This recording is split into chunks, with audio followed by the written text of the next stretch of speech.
Hi, I'm Katie, and I did medically assisted suicide as my topic. And so I put a whole bunch of information, the pros, both sides of the argument, and then we can decide together what the best course of action is. So I did a who, what, when, where, why, just to kind of get a full grasp of the situation and what's happening.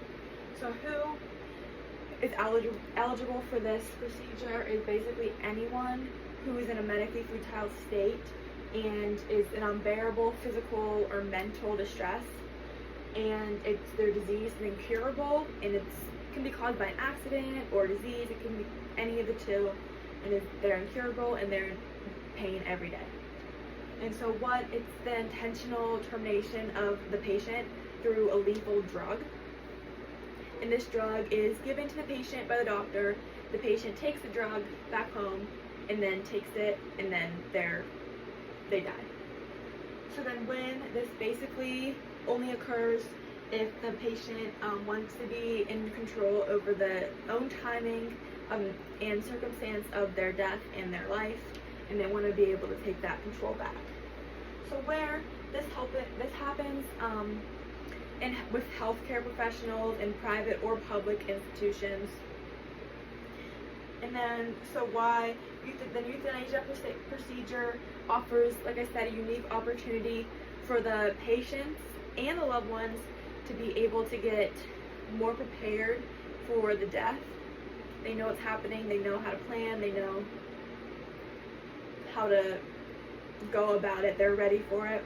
And it also helps the patient die with dignity, so they're able to not let their disease win and take them down. They're able to take their death into their own hands, and that helps a lot of people go about thinking. But then a big point against it is the religion aspect, because people feel that God's will should be the plan that everyone goes with, and that life is something sacred and it's given to us by God, who's a supreme being, so we shouldn't do anything to alter his will and to change his plan. Another big topic is doctor morality.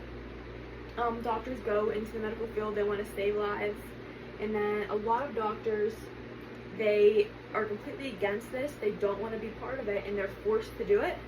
And then this has shown that it impacts their moral integrity, and it makes them lose a sense of their self-worth because they're doing something that they were so far against.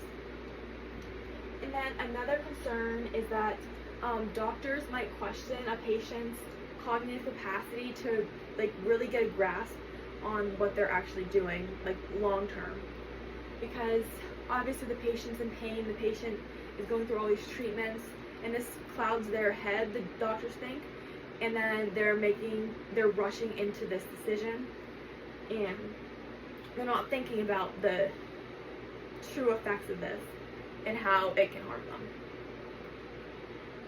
But a solution to that is doctors can put extra safeguards in place, like more examinations, more tests, more evaluations, so that doctors and the patients will know for sure whether there is some other treatment for this, and whether the medically assisted suicide is the best route for them to go. And then another big debate is the autonomy, because a fundamental right for each individual is to direct the course of their own life, and this debate goes all throughout the medical field. It's their patient's own body, they can do what they want with their own body, and who are doctors really to say whether they can or not?